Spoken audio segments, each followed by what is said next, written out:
I spoke to a man who says he was driving on the freeway when Sambi looked him straight in the eye and missed him by about 3 feet. This is all that's left of the car Sunil Sambi was driving the wrong way on I-8. He looked straight at me, and he was coming straight at me, and I had darted right out of the way of it. Russ Roberts was on his way home when he said a driver was purposely trying to crash into other drivers. The California Highway Patrol believes Sunil Sambi intentionally drove down the wrong way on Interstate 8 eastbound when he collided with this Grand Marquis. Sambi was airlifted to the hospital where he died from his injuries. Investigators say he may have been distraught after his son died in a rollover accident early this morning, less than 2 miles away. That should have been me, and I think the only reason he didn't want it to be me is because he wanted to die. He wanted to die where his son died, and I was up the road a mile, and that wasn't the place he wanted to die. Friends of 16-year-old Dev Sambi placed flowers along Old Highway 80 where he died. Investigators say his mother was driving a Tacoma pickup westbound on I-8 when she had some sort of tire failure, lost control, and the truck rolled over. You can see the wreckage from Sky 10. Her son, who was not wearing a seatbelt, was thrown from the truck. I'm just surprised, can't believe it's true. My buddy is never gonna come back. Russ Roberts is still shaken by the entire chain of events. I think God sometimes sends angels in our paths. And this particular case today wasn't my day. I got a lot to be thankful for. Sambi hit a father and son. They were taken to the hospital with moderate injuries. Meanwhile, Natalia Sambi, Dev's mother, is in the hospital with internal injuries. Reporting live from Alpine, Luis Cruz, 10 News. 10 News reporter Luis Cruz is in Otay Mesa with why Oliveira says he's not a racist. Domingos Oliveira was sentenced to 7 years and 4 months behind bars, but he contends the only thing he's guilty of is caring too much for his daughter. I'm in here and end up saying basically if I had false, representation was not searched properly. Domingo Oliveira was found guilty of creating these dead or alive flyers and posting them around Grossmont College, where his daughter's boyfriend, 33-year-old Sean Kirk, was a student.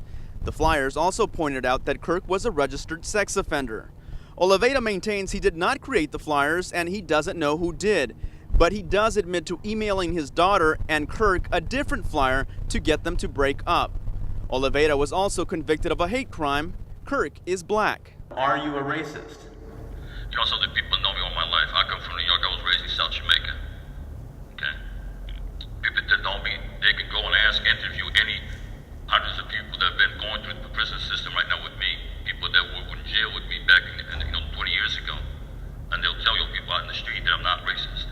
Oliveira denies being a racist, but he admitted to having his 19-year-old daughter sign a contract that said she would not date anyone who was black, a gang member, or a convicted felon. And if she did, he would have them killed. The contract wasn't trying to keep her in school, but she was supposed to stay in school. I continue going to school until she was 21. I was trying to keep her out of trouble, trying to get her to stay until she was 21. Oliveira's only regret.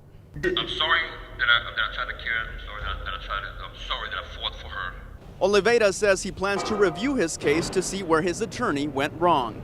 He'll have plenty of time to do that behind bars. Reporting from Otay Mesa, Luis Cruz, 10 News. 10 News reporter Luis Cruz is in Coronado with how some at her gym are remembering her. It was a seemingly quiet day at the Spreckles mansion, except for the occasional picture taking. The house appeared empty except for the security guard inside who told 10 News the family is asking their privacy be respected. Wednesday, Rebecca Jailhouse was found hanging nude from the rear balcony of the home owned by her boyfriend, Jonah Shacknai. Police say her wrists and ankles were bound. It's a real tragedy. They seem like a real nice couple. Joe Ochoa manages Hollywood Fitness in Coronado. He says he would see Rebecca Jailhouse come into the gym 3 to 4 times a week. She's in very good shape, extremely good shape. She's probably one of our fittest members. And sometimes Jailhouse and Shacknai would come in and work out together. They're good. They seem good people, and he seemed like an especially astute businessman, and they seem to get along great. Trainer Reed Holman says he had just spoken to Zhao Hao last Saturday. How's your day going? You know, anything going on the weekend?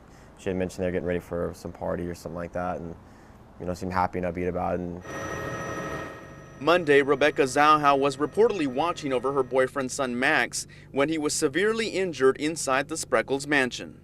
6-year-old Max Shagnai was brought here to Rady Children's Hospital after falling down some stairs in his house. The medical examiner's office has told 10 News that they have been contacted in regards to the boy, but there is still no official word on his condition.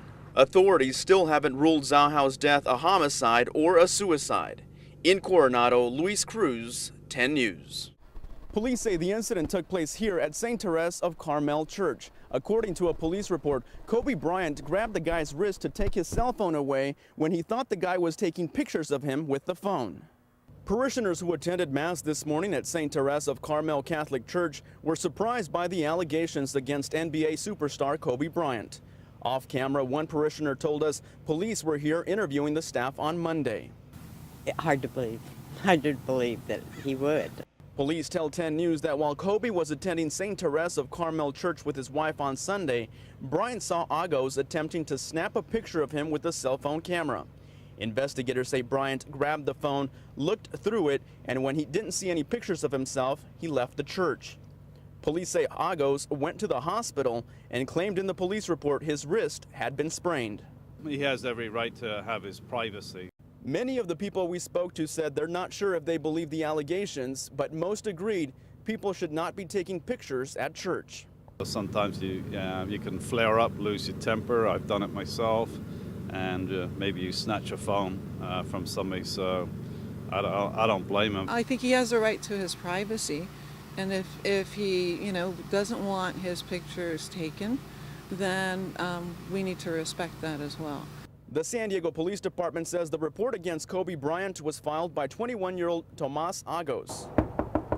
We knocked on his door this morning. A woman peeked through the blinds but did not answer the door.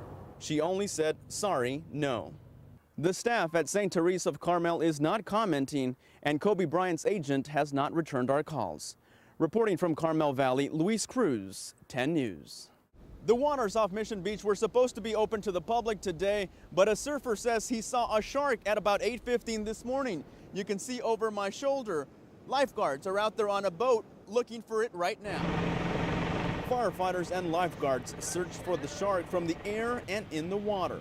This after an experienced surfer told lifeguards he spotted a 14-inch dorsal fin around 8:15 this morning. We were going to go in the water and the lifeguard truck came, so my uncle asked if we could go in the water, and they said no. A surfer spotted one down there. A couple towers down there. Tower 13.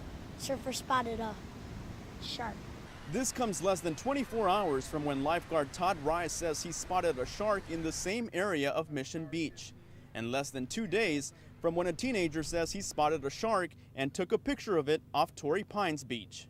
It's kind of crazy to think there's a real shark out there. You know, it's kind of a joke. And I always say, yeah, I'm scared of sharks, but I don't know. Maybe I should be careful, you know? We get here, and, of all the beaches, of course, the one we're at, they say that there's I can't believe it, Lifeguards say they can't remember the last time they've had to close the beach 2 days in a row. It's not a common occurrence. I can't remember too many times in the last 30 years I've been a lifeguard that we've ever closed the beach for a possible shark in the water. Lifeguards say the water from the South Mission Jetty up to Tower 19 is off limits for now. And you can see families around here trying to make the best of it, but people will not be allowed to go further into the water until tomorrow morning. Reporting from Mission Beach, Luis Cruz, 10 News.